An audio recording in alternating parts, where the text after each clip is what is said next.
Assalamualaikum warahmatullahi wabarakatuh. Nama saya Nursia Husain, mahasiswi IAIN Sultan Amai Gorontalo, Fakultas Syariah, jurusan Hukum Pidana Islam. Baik, pada kesempatan kali ini saya akan menjelaskan sedikit mengenai tentang hukum perdata. Hukum perdata adalah keseluruhan aturan yang mengatur antara hukum yang satu dan hukum yang lainnya yang bersifat perseorangan. Untuk sistematika dan juga isi dari Kitab Undang-Undang Hukum Perdata yang berada di Indonesia tidaklah jauh berbeda dengan negara lain. Hal ini dimungkinkan atau karena mengacu atau paling tidak mendapat pengaruh dari hukum Romawi. Untuk sistematika Kitab Undang-Undang Hukum Perdata yang berlaku di Indonesia itu mempunyai sistematika yang terdiri dari 4 buku. Buku pertama itu mengenai tentang orang, itu terdiri dari 18 bab. Buku kedua itu mengenai tentang kebendaan, terdiri dari 21 bab. Buku ketiga itu mengenai tentang perikatan, terdiri dari 18 bab. Dan buku keempat mengenai tentang pembuktian atau kadaluarsa, terdiri dari 7 bab. Sekarang kita masuk pada materi yang kedua, yaitu hukum tentang orang. Manusia sebagai penggerak kehidupan di dalam masyarakat yang menjadi pendukung hak dan juga kewajiban. Di dalam lalu lintas hukum, yang dimaksud dengan subjek hukum yaitu orang. Subjek hukum itu sendiri terbagi menjadi dua, yaitu manusia dan juga badan hukum. Badan hukum itu merupakan suatu perkumpulan yang dibentuk oleh manusia itu sendiri untuk mencapai tujuan-tujuan tertentu. Badan hukum itu terbagi menjadi dua, yaitu badan hukum publik dan juga badan hukum privat.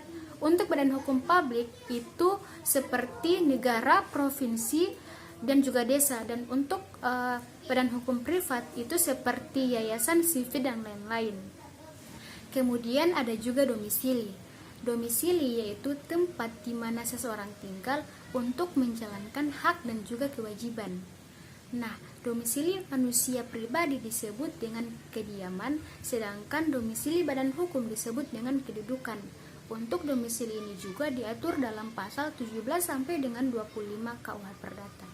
Sekarang kita masuk pada materi yang ketiga, yaitu mengenai tentang hukum keluarga.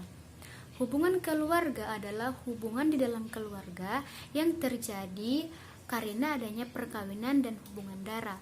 Nah, hubungan darah itu mempunyai arti penting dalam hal perkawinan, pernikahan, dan juga pewarisan.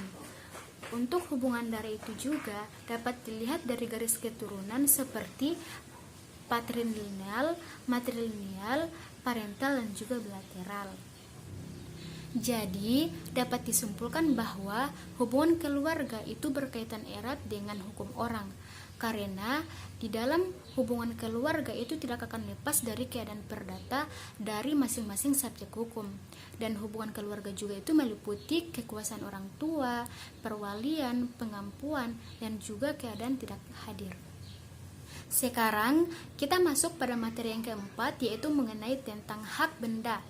Benda berwujud itu adalah benda yang dapat dilihat dengan panca indera, sedangkan benda yang tidak berwujud itu adalah hak, yaitu benda yang tidak dapat dilihat dengan panca indera. Kemudian ada hak kebendaan. Hak kebendaan itu adalah hak suatu benda yang memberikan kekuasaan langsung terhadap suatu benda. Hak kebendaan itu juga memiliki dua ciri sebagai berikut. Sekarang kita masuk pada materi yang kelima, yaitu mengenai tentang hukum perikatan. Perikatan adalah hubungan hukum di dalam hukum harta kekayaan antara dua pihak yang menimbulkan hak dan kewajiban atas suatu prestasi.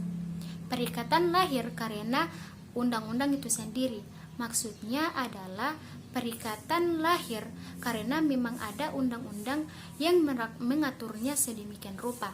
Contohnya, ketika seseorang meninggal dunia, pasti ahli waris itu harus memenuhi hak dan kewajiban dari almarhum itu sendiri. Sekarang, kita masuk pada materi yang terakhir, yaitu mengenai tentang hukum waris. Hukum waris itu adalah bagian dari hukum perdata. Ia memuat sebuah peraturan-peraturan yang mengatur proses meneruskan dan mengoperkan harta benda berwujud dan tidak berwujud dari suatu angkatan manusia untuk turunannya. Untuk hukum waris tersebut itu memiliki 3 unsur. Yang pertama, pewaris, itu adalah seseorang yang sudah meninggal dunia. Yang kedua adalah mempunyai harta kekayaan. Harta kekayaan ini adalah milik dari pewaris yang sudah meninggal. Dan yang ketiga yaitu ada ahli waris. Ahli waris tersebut ini adalah seseorang yang berhak terhadap harta kekayaan dari si pewaris. Kemudian ada wasiat. Wasiat ini terbagi menjadi dua, yaitu wasiat lisan dan wasiat tertulis. Bentuknya ada tiga, yaitu rahasia, terbuka, dan holografi. Baiklah, itu saja materi yang bisa saya sampaikan. Wabillahi taufiq wal hidayah.